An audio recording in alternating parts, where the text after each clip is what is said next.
Pod Apostle. Help us build the kingdom. Like, share, and subscribe. So I'm going to try to summarize this gospel as quickly as I can because I really want to talk about the creation story a little bit more. But, you know, if I said to you, let's say your mom or dad are sick and need help and you have the means to help them, and I said to you as your pastor, I said, listen, you just give me the money and you don't have to take care of your mom and dad anymore. Would that be right? Would that be right? Isn't it that simple? But that's exactly the scenario that the scribes and Pharisees had established. That if you say that you'll give your money to the temple to support the temple, then you don't have any obligations to take care of your parents. That's insane, isn't it? But they have convinced themselves if they wash their hands when they come back from the marketplace, they are right with God, even if they don't honor the commandments. And that's how, again, are we here today to talk about how foolish and stupid the scribes and Pharisees are? Of course not. We're here to recognize that we're always looking for the easy way out.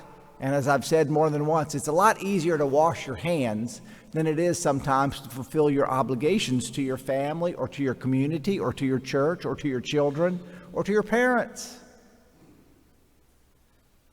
And so let us be on guard. Let us be on guard for bad spiritual advice and bad, looking for the lazy way or the easy way or the selfish way. You know, let me ask you this. You know, what humbles you? You ever think about that? Because we're supposed to be humble, aren't we? What humbles you? I remember a few years ago listening, this was many years ago actually, and I think I probably was maybe in my late teens or early 20s, and somebody had been elected to a high office.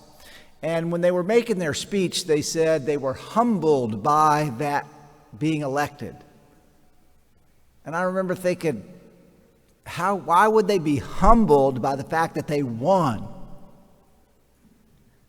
And I was wondering if he was being honest or not.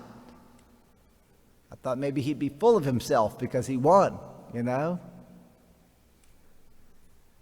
But the more I thought about it over the years, what humbles you?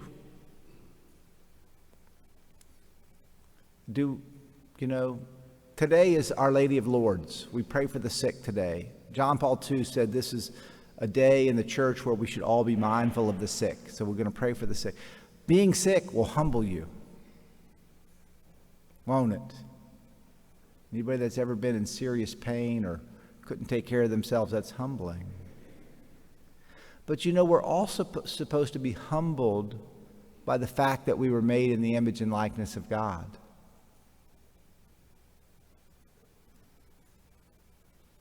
Are you humbled by that? Being made in the image and likeness of God is greater than being the president or the mayor or a senator.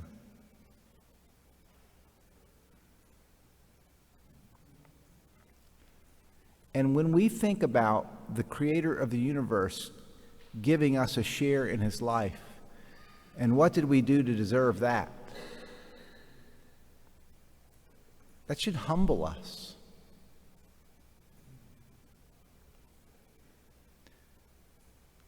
But all too often, kind of reflecting on the greatness of God and our smallness isn't enough to humble us.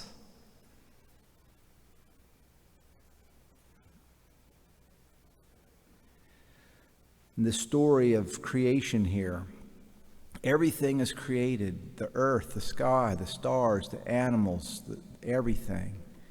And then man is created with dominion over everything. And that can lead to arrogance, can't it?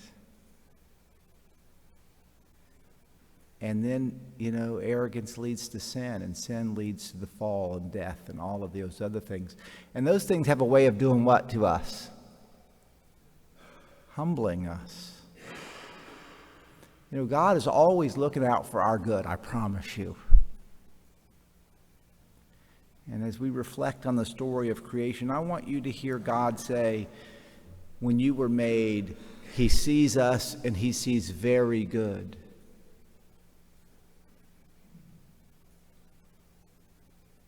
And that, my brothers and sisters, it really should humble us.